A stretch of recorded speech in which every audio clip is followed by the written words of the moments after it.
عالمی مالیاتی تاریخ میں بعض ایسے واقعات موجود ہیں جنہوں نے بین الاقوامی کرنسی منڈیوں، مرکزی بینکوں کی پالیسیوں اور سرمایہ کاری کے طریقوں کو گہرے طور پر متاثر کیا، اور انہی واقعات میں سے ایک واقعہ ستمبر 1992 میں پیش آیا جسے مالیاتی دنیا میں خاص اہمیت حاصل ہے، کیونکہ اسی دن مشہور سرمایہ کار جارج سورو نے برطانوی کرنسی کے خلاف ایک بڑی سرمایہ کاری حکمت عملی اختیار کی، جس کے نتیجے میں انہیں تقریباً $1 ارب کا منافع حاصل ہوا، اور یہ واقعہ بعد میں عالمی مالیاتی تاریخ میں بینک آف انگلینڈ کو شکست دینے والا شخص کے عنوان سے مشہور ہوا۔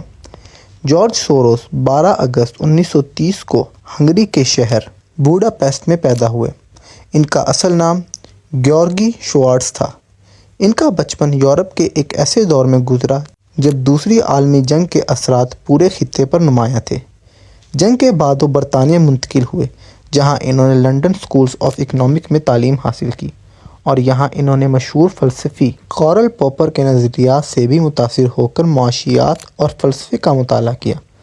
تعلیم مکمل کرنے کے بعد انہوں نے لندن میں مختلف مالیاتی اداروں میں کام کیا، اور بعد ازاں 1956 میں امریکہ منتقل ہو گئے، جہاں انہوں نے وال اسٹریٹ میں سرمایہ کاری کے شعبے میں کام شروع کیا۔ 1970 میں انہوں نے سوروس فنڈ مینجمنٹ کے تحت ایک ہیج فنڈ قائم کیا، جسے بعد میں کوانٹم فنڈ کے نام سے جانا گیا۔ اس فنڈ نے عالمی کرنسی منڈیوں، اسٹاک مارکیٹ اور مختلف مالیاتی آلات میں سرمایہ کاری کے تیزی سے ترقی کی، اور چند دہائیوں کے دوران یہ دنیا کی کامیاب ترین ہیج فنڈز میں شامل ہو گئی۔ جارج کی سرمایہ کاری کی حکمت عملی اکثر مائکرو اکنامکس تجزیے پر مبنی ہوتی تھی، جس میں وہ مختلف ممالک کی مالیاتی پالیسیوں، شرح سود، کرنسی کی مقدار اور عالمی معاشی حالات کی تفصیلی جائزہ لے کر بڑے پیمانے پر سرمایہ کاری کے فیصلے کرتے تھے۔ 1990 کی دہائی کے آغاز میں یورپ میں ایک مالیاتی نظام قائم ہوا تھا جسے یورپین ایکسچینج ریٹ میکانزم کہا جاتا تھا۔ اس نظام کا مقصد مختلف یورپی کرنسیوں کی قدر کو ایک محدود دائرے میں برقرار رکھنا تھا، تاکہ مستقبل میں یورپی مالیاتی اتحاد کو مضبوط بنایا جا سکے۔ اس نظام کے تحت برطانوی پاؤنڈ کی قدر کو جرمن مارک کے مقابلے میں ایک خاص حد کے اندر برقرار رکھنا ضروری تھا۔ تاہم اس وقت برطانیہ کی معیشت کو کئی مسائل کا سامنا تھا، جن میں زیادہ شرح سود، کمزور اقتصادی ترقی اور افراط زر کے دباؤ شامل تھے۔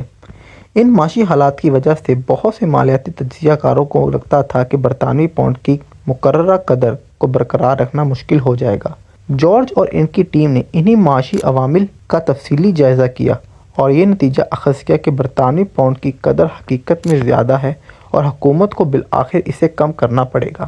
اس تجزیے کی بنیاد پر سوروس کے فنڈ نے بڑی مقدار میں پاؤنڈ کی شارٹ سیلنگ شروع کی، جس کا مطلب یہ تھا کہ انہوں نے پاؤنڈ کو ادھار لے کر فروخت کیا اور بعد میں کم قیمت پر اسے واپس خریدنے کی توقع رکھی۔ اس حکمت عملی کے تحت کوانٹم فنڈ نے تقریباً $10 ارب کے برابر پاؤنڈ کے خلاف پوزیشن لی۔ ستمبر 1992 میں کرنسی منڈیوں میں دباؤ بڑھنے لگا، اور سرمایہ کاروں نے برطانوی پاؤنڈ کو فروخت کرنا شروع کر دیا۔ 16 ستمبر 1992 کو، جو بعد میں بلیک وینسڈے کے نام سے مشہور ہوا، برطانیہ کی حکومت اور بینک آف انگلینڈ نے پاؤنڈ کی قدر کو برقرار رکھنے کے لیے مارکیٹ میں بڑے پیمانے پر مداخلت کی اور شرح سود میں اضافہ بھی کیا۔ تاہم کرنسی مارکیٹ میں دباؤ اتنا زیادہ تھا کہ یہ اقدامات مؤثر ثابت نہ ہو سکے۔ اسی دن برطانوی حکومت نے اعلان کیا کہ پاؤنڈ کو یورپی ایکسچینج ریٹ میکانزم سے نکال لیا جائے گا، اور اس کی قدر کو آزادانہ طور پر مارکیٹ کے مطابق طے ہونے دیا جائے گا۔